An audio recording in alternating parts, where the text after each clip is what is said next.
ماذا لو أنا فشلت؟ ماذا لو أنا ما كنتش قد المشروع ده؟ ماذا لو المشروع ما طلعش بنفس الجودة أو بنفس الكونسبت المفهوم اللي أنا متخيله عنه؟ ماذا لو الناس اتريقت عليا؟ أسئلة كتير قوي بتيجي في دماغنا واحنا بنبدأ أي حاجة جديدة، مش بس مشروع، واحنا بنبدأ دراسة جديدة، واحنا بنبدأ مشروع جديد، واحنا بنبدأ حاجة صغيرة حتى لو زي اليوتيوب شانل دي، لو احنا بنبدأ علاقة جديدة. البدايات دايما بيكون فيها سنة الخوف دي، ونقدر نقدر نقسم الخوف بتاعنا ده إلى مصدرين: مصدر داخلي ومصدر خارجي. يعني لو بصينا على الأسئلة اللي احنا لسه قايلينها دي كلها، إلا إن هي بتندرج تحت المصدرين دول. مصدر خارجي وهو القلق الاجتماعي، إن أنا قلقان من نظرة الناس عني هتكون عاملة إزاي. ومصدر داخلي هو السلف بيرسبشن أو نظرتي أنا لنفسي بقى، وهو ده اللي إحنا هنتكلم عنه مع بعض في الفيديو النهاردة. أي حاجة جديدة بنبدأها، بما إن ده يعتبر أول فيديو بعد الانترودكشن اللي عملناها، فعاوزين نتكلم عن الخوف اللي بيبقى في البدايات، الخوف اللي في بداية أي حاجة. طيب، تعالوا نمسك أول نقطة ونتكلم عنها: القلق الاجتماعي. أنا يا ترى الناس هتبص لي إزاي، أو الناس هتقول عني إيه، أو الناس هتشوف المشروع ده عامل إزاي. في الحقيقة سبب في كده لو رجعنا للمصدر بتاعه، العلماء بيقولوا إن هو من منظور التطور ده كان الهدف منه إنه يحافظ على بقاء الجنس البشري. يعني لو رجعنا للإنسان في أيام بقى ما كان رجل الكهف والكلام ده، وكان بيجري يصطاد غزالة بالرمح والكلام ده كله، هو كان صحيح عايش في قبائل وكان بيواجه مخاطر كتير جدا، لان هو عايش مش بنفس المنظر اللي احنا عايشين فيه دلوقتي. هو عايش في كهف معرض لأسود، لوحوش ضارية، لتعابين، لحاجات كتير قوي. فوجوده في القبيلة بيضمن له ان هو يفضل عايش. لو بقى لوحده هيبقى فريسة سهلة. فعلشان كده اتزرع جوه دماغنا فكرة الخوف ان الواحد يبقى لوحده. طب ايه علاقة ده باللي احنا بنتكلم عنه دلوقتي؟ ما هو ان احنا خايفين نبقى لوحدنا، خايفين من الناس ترفضنا، ترمينا على جنب، ان احنا نبقى منبوذين من المجتمع او نخرج بره المجتمع. ده اساسه في الاول خالص كان نظريه التطور دي، ان الانسان لما كان عايش في قبائل لو كان موجود لوحده هيبقى فريسه سهله للوحوش الضاريه. فعلشان كده في جزء في الدماغ بتاعنا، في البرين بتاعنا، اسمها اميجدالا. الاميجدالا دي هي المسؤوله عن الخوف، هي دي اللي اتكونت بطريقه معينه نتيجه العوامل دي كلها على مر السنين، وفضل الخوف ده موجود جواها. الفير ان الواحد يبقى منبوذ من المجتمع، او مش منبوذ بالمعنى الحرفي، ولكن ان هو يترفض من الكوميونتي بتاعته بسبب حاجه هو بيعملها او بسبب حاجه هو بيبداها. طيب ايه حل الموضوع ده؟ الحل في خطوتين. اول خطوه هي ان احنا نتقبل او نفهم اصلا ان الموضوع ده عادي. يعني احنا فكره ان انت تحدد المشكله ده في حد ذاته بيحللك المشكله. يعني احنا دلوقتي ممكن ما نبقاش عارفين احنا ليه اصلا كنا خايفين من ان الناس تقول ايه اللي انت بتعمله ده، او ايه القرف اللي انت بتعمله ده. بس فكره ان احنا حددنا احنا ليه خايفين من الموضوع ده وفهمنا السبب، ده يخلينا نقدر نحل او نواجه المشكله دي بطريقه احسن. لان بمنتهى البساطه، هل الايفولوشنري ديزاين ده للايموشنز بتاعتنا لسه شغال او لسه مفيد بالنسبه لنا في العصر الحالي؟ يا لا، هو كان مفيد زمان، لان زمان لو كان الانسان موجود لوحده كان هيبقى فريسه سهله، ولكن انت دلوقتي فريسه سهله لمين؟ فعلشان كده فكره ان احنا نخاف من راي الناس عننا دي حاجه ما بقتش مهمه قوي. لان في الاخر مهما عملت، مهما حاولت، مستحيل هترضي كل الناس. اكيد هتلاقي في ليك حد بينتقدك، ولكن الفكره ان انت ما تتاثرش غير بالنقد البناء. تستقبل النقد البناء ده، وده اللي هيساعدك ان انت تطور وتحسن من نفسك. لكن النقد الهدام ده انت تتجنبه خالص. تاني حاجه هي السبوت لايت افكت. السبوت لايت افكت بمنتهى الاختصار هي ان محدش مهتم بيك، او محدش مهتم بيك بالمعنى الحرفي. محدش مهتم قوي زي ما انت متخيل بالحاجات اللي انت بتعملها. سبوت لايت افكت. الفكره كلها ان دي برضو من منظور السايكولوجي، او دي سايكولوجيكال فينومينون، ظاهره نفسيه. العلماء بيقولوا ان الانسان غصب عنه بيخطئ في تقييمه لاهتمام الناس بيه، او لملاحظه الناس بيه، او ان الناس قاعده مركزه معاه. ها يا ترى كيرو عمل ايه النهارده؟ الفيديو ده كيرو قال فيه جمله غلط. طيب هل ده حقيقي؟ الحقيقه لا. لان لو بصينا للموضوع ده بمنظور مختلف، بص لنفسك كده.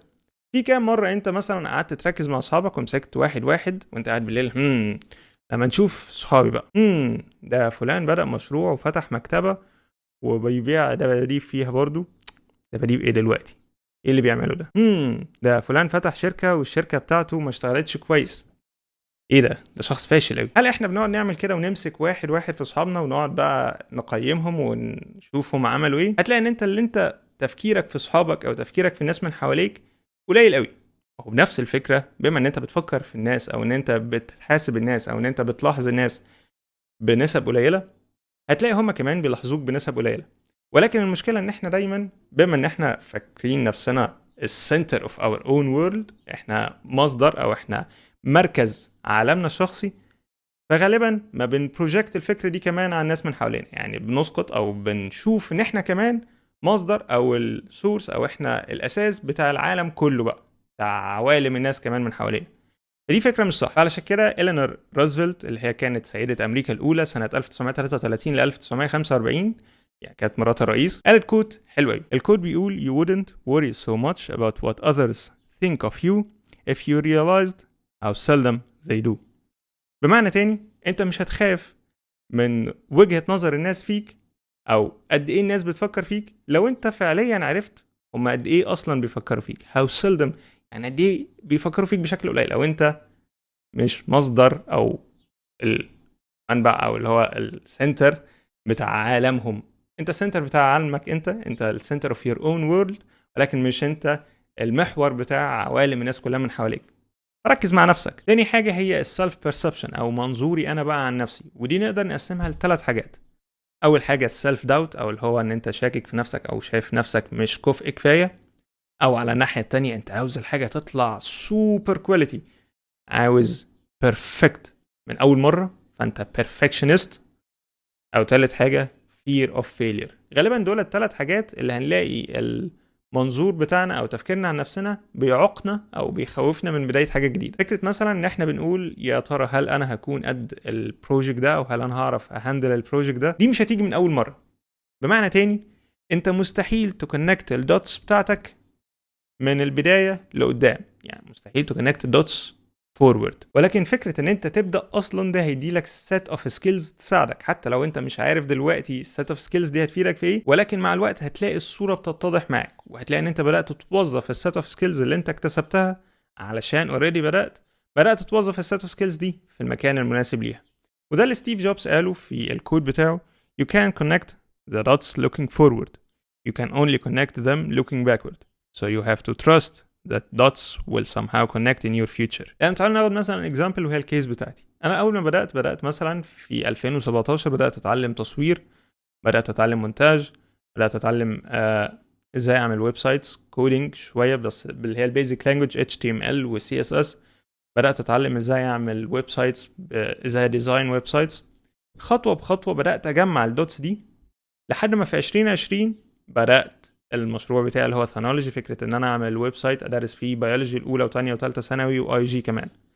الفكره دي ما كانتش عندي في 2017، بس مع الوقت خطوه بخطوه الصوره اتضحت وبقت طالعه بشكل كويس في 2020. لو كنت جيت من الاول وقلت انا مش بعرف اصور، انا مش بعرف امنتج، انا مش بعرف اقف قدام الكاميرا، مش بعرف اعمل ويب سايتس، ما كنتش وصلت ان في 2020 بدات اي حاجه اصلا، لان كنت هبقى لسه مش بعرف اصور، مش بعرف امنتج، مش بعرف اعمل اي حاجه. جيت بعد شويه قررت ان انا ابدا مثلا في الاي كوميرس، التجاره الالكترونيه.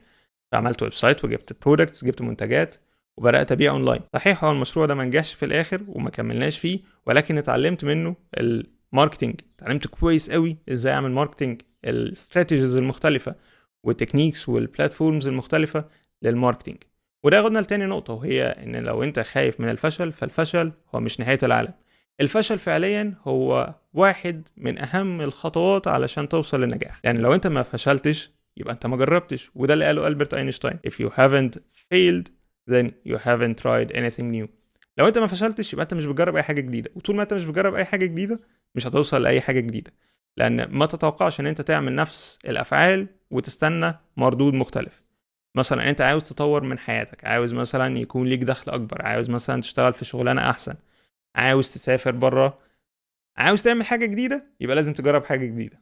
ولو انت ما فشلتش يبقى انت ما جربتش حاجه جديده. يعني الفشل جزء اساسي من رحلتك علشان توصل لهدفك. انت خايف تبدا علشان خايف تفشل، كده كده لازم هتفشل مره واثنين وثلاثه لحد ما في الاخر توصل للحاجه الصح، توصل للحاجه الكويسه. ولكن ما تتوقعش من البدايه ان انت توصل لاحسن حاجه من اول مره. علشان كده ثالث نقطه مهمه جدا هي ان احنا نلور ذا بار، نقلل الستاندردز بتاعتنا ونحط ريزونبل جولز، اهداف واقعيه. يعني مثلا ما تبقاش لسه اول فيديو تعمله متوقع الفيديو ده انا هنزله على اليوتيوب وهيجيب 10,000 فيو و5000 سبسكرايبر.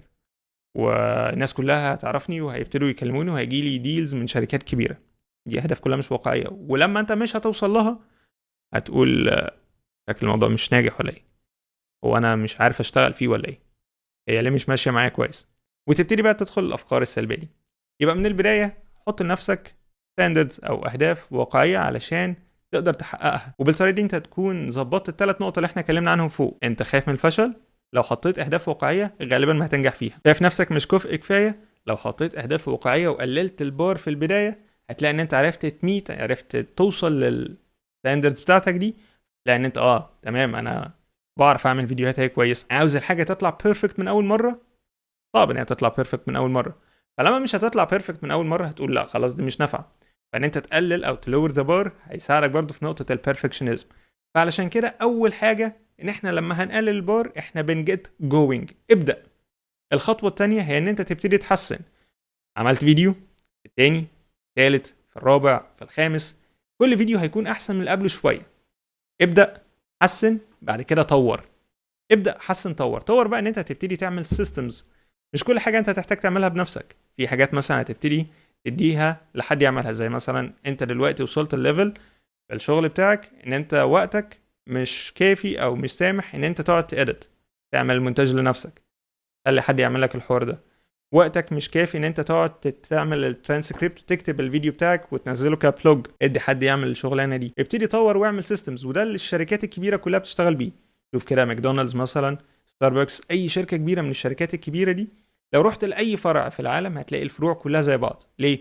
لان هو مش واحد هو اللي بيقوم بالشغل، هو في سيستم موجود. دي النقطه الثالثه اللي هتوصل لها قدام، بس ما تفكرش ان انت توصل لها من البدايه، وده اللي بنقول عليه برضو practice makes perfect. فكره ان انت عاوز تبدا باحسن حاجه من الاول هيكون صعب جدا، وفكره ان انت خايف تبدا فمش بتبدا دي حاجه برضو مش كويسه، لان انت كده عمرك ما هتبدا. ابدا بستاندردز قليله، ومع الوقت ابتدي ارفع الستاندردز دي كده الفكره العامه ليه احنا بنخاف او ليه بنبقى قلقانين نبدا. لو عجبك الفيديو ده ما تنساش تدوس لايك سبسكرايب عشان يوصلك كل جديد. كمان في الفيديوهات اللي جايه هنبتدي بقى نتكلم عن كل نقطه من دول بتفاصيل اكتر، كمان نتكلم عن البرفكشنزم، نتكلم عن السيلف داوت، fear of failure، social anxiety، نبتدي نتكلم عنهم in depth بتفاصيل اكتر، نغوص جواهم اكتر. لكن دلوقتي خدنا فكره عامه ليه ممكن تبدا اي حاجه تكون خايف في اولها. اشوفكم في الفيديوهات اللي جايه.